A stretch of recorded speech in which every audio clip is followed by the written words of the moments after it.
has indeed been a busy couple of weeks here in Washington and around our country, specifically the relationship between our new federal government and academic institutions. I mentioned this previously about the issues between the government and Columbia University. And as everyone knows who's listening in, the most recent confrontation is between the federal government and Harvard University. And you know that recently Harvard has refused to comply with the government's demands. There's been a countersuit back from Harvard to the federal government. So I guess discussions are ongoing. But Harvard did release the letter that was sent to them.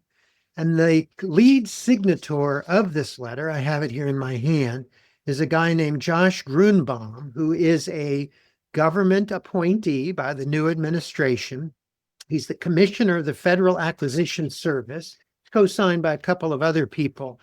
I wanted to just make sure that our audience out there knows about this document, can read some of the language that is in it, because as a professor at an academic institution, as a member of a medical community out there trying to advance science, trying to be inclusive in not only who we take care of, but also who is doing the caretaking.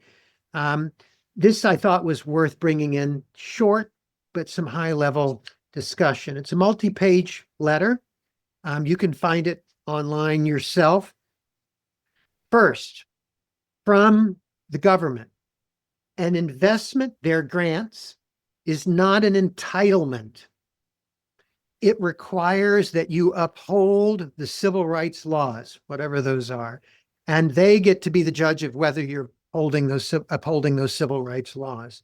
So the first point they come forward with is government and leadership reforms. They want to reduce the power held by faculty, whether tenured or untenured, and administrators who are more committed to activism than scholarship. That's all it says.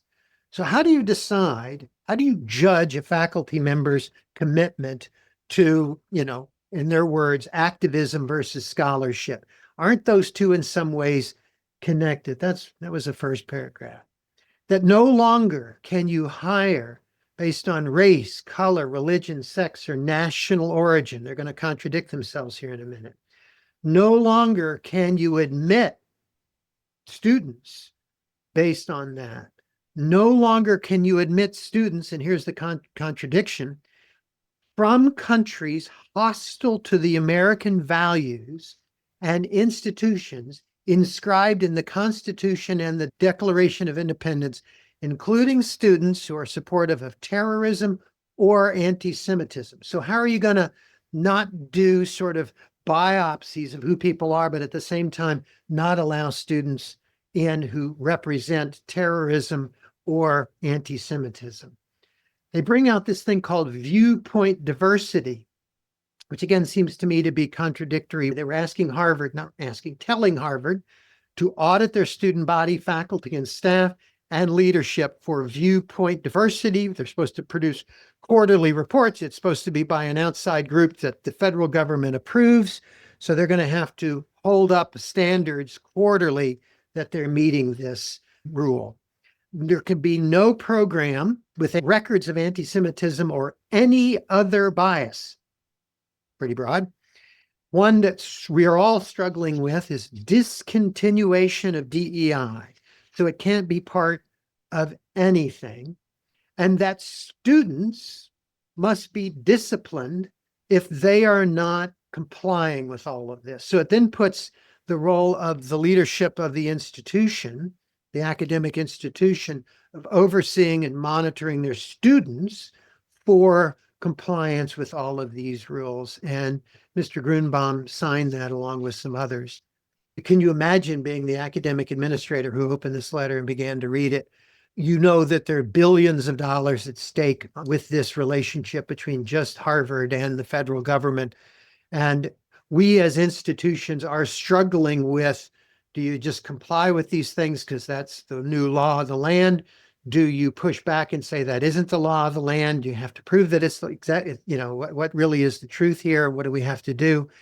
But you can understand why this is threatening to what is truly been special about United States education, and that is the freedom of speech, the freedom of thought, the challenging of each other and our thoughts, the acknowledging what we know, the acknowledging what we don't know, whether that's around science or other fields, and investing in improving our knowledge and our understanding, in that we make the world a better place for us all.